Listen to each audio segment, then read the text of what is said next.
back to the Roundtable. I'm your host, Steven, and today in Under the Radar Reviews, or what, or the WTF, happened to this franchise, I'm going with Conan series. This is the one strictly with Arnold Schwarzenegger. No offense to Jason Momoa, I might deal with that one later, and I love Jason Momoa, but this is a whole other story. I'm talking about the Arnold Schwarzenegger series. This is the one, I think most people know Arnold Schwarzenegger is an action icon. He's right now on Fubar on Netflix. He was in Terminator, Predator, True Lies, Eraser. He is an action icon. This was the movie that catapulted him into, I guess, global recognition in the box office. This movie, The Conan the Barbarian, came out in 1982. It was directed by John Milius, and the script was written by Milius and none other than Oliver Stone, known for Natural Born Killers. And it stars James Earl Jones, who does the voice of Darth Vader, and Arnold Schwarzenegger as Conan the Barbarian. This is basically, James Earl Jones plays this cult-like leader, Falsa Doom,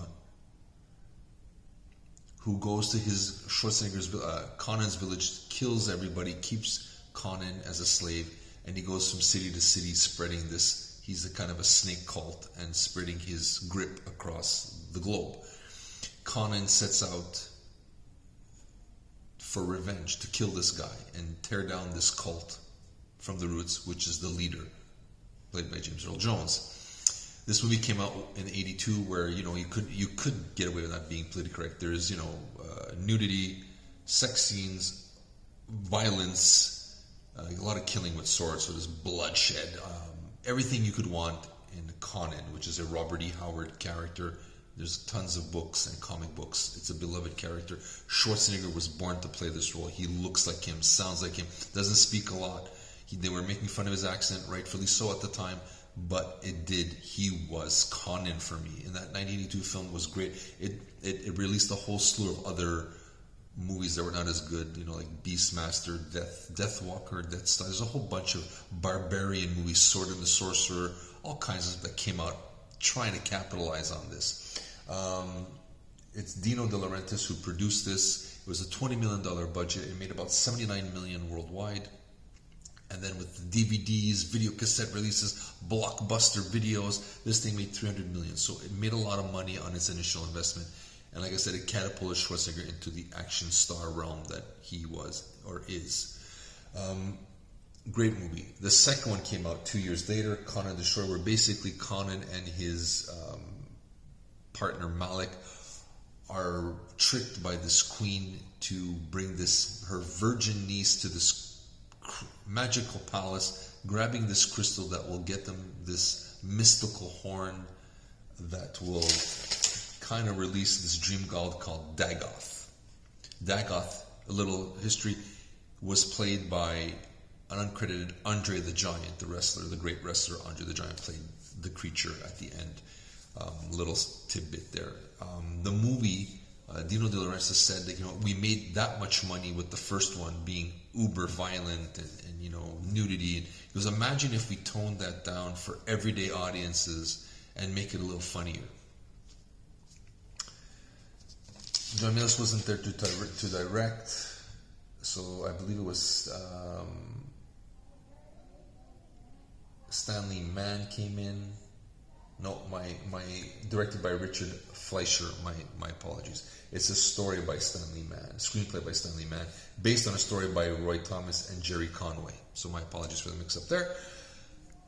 The movie it came out, didn't do as well. I believe it made 31 million tops at that time.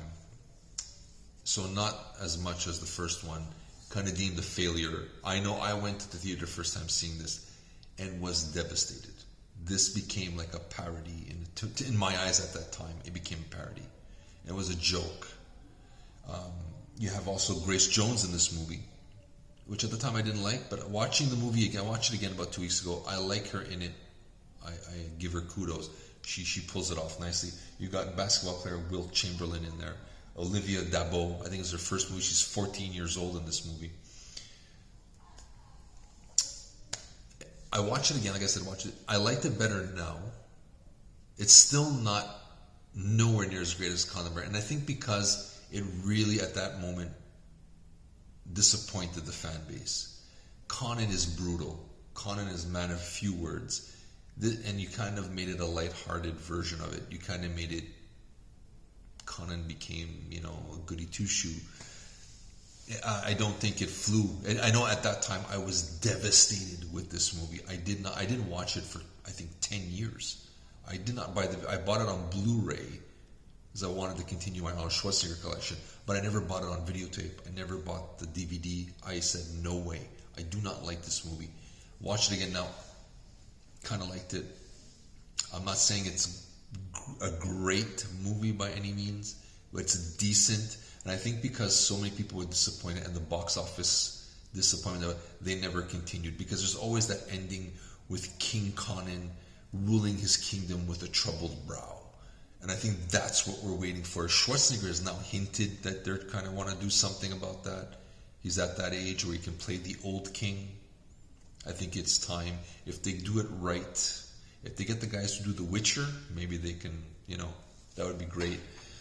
And make it rated R. I think it has to be rated R. If Deadpool can do it, and the Expendables can do it, then I think Conan should remain rated R. I think that was the issue.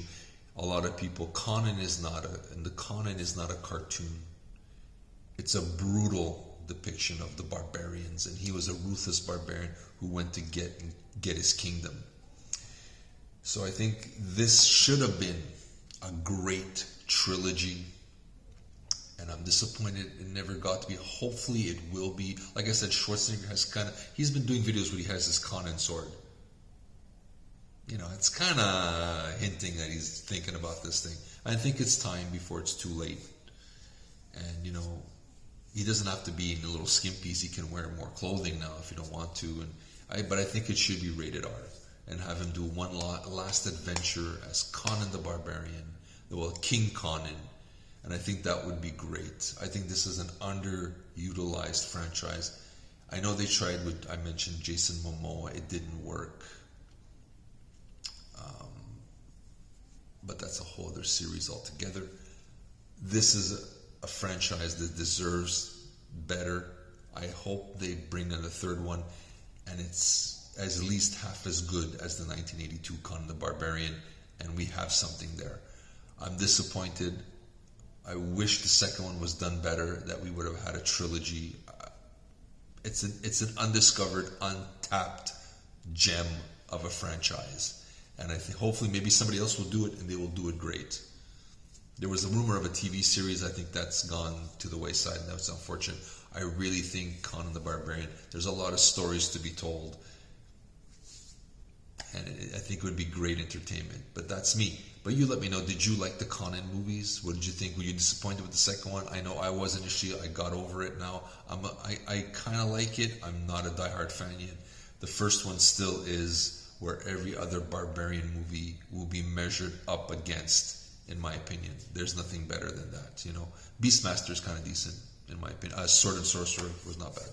But Conan the Barbarian is the mecca of that genre, and like I said, it made Schwarzenegger who he is.